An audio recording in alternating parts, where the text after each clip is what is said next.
बिस्मिल्लाहिर्रहमानिर्रहीम। अस्सलामु अलैकुम friends, welcome to my channel Desi Rizwan tips. दोस्तों, आज की इस वीडियो में मैं आपको शंग्रफ के बारे में आगाह करूंगा।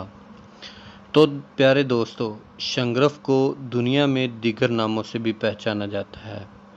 तो दोस्तों, अरबी में इसको जंजफर कहते हैं, गुजराती में संग्रफ कहते हैं, मराठी में इसको हंगोल कहते हैं, बंगाली में इसको माहिंगल कहते हैं और अंग्रेज़ी में स्नाबर या स्नाब्रस कहते हैं।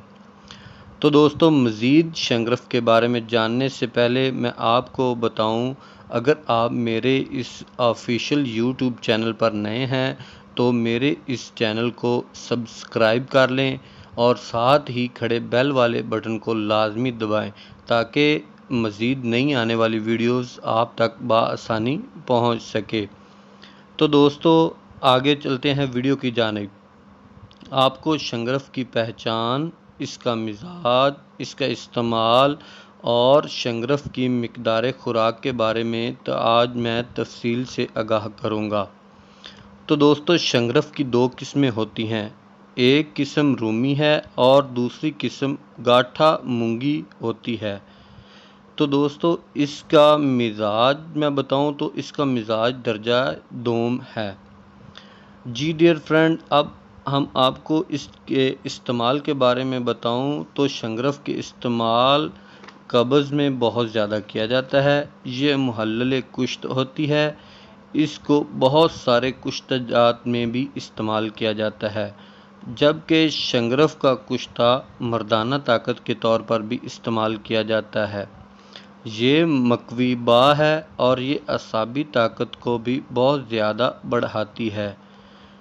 ये मुदाफ़े अमराज है। ये तमाम अमराज को दफ़ा करती है। ये बलगमी खांसी को भी दूर करती है और ये नज़ला, ज़ुकाम, खांसी, दमा, लकवा, फालिज में इस्तेमाल करते हैं।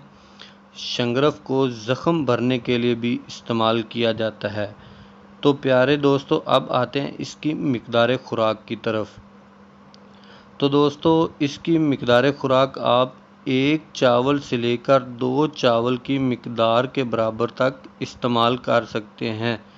आपको प्यारे दोस्तों, आपको चावल के बारे में भी तो आपको बहुत मालूम होगा, इसलिए आप इसकी मिकदार चावल के बराबर रख सकते हैं। तो प्यारे दोस्तों, अगर आज की वीडियो आपको मेरी अच्छी लगी हो तो इस वीडियो को लाइक, शेयर, कमेंट ज़रूर करें। दुआओं में याद रखें। वास्सलाम।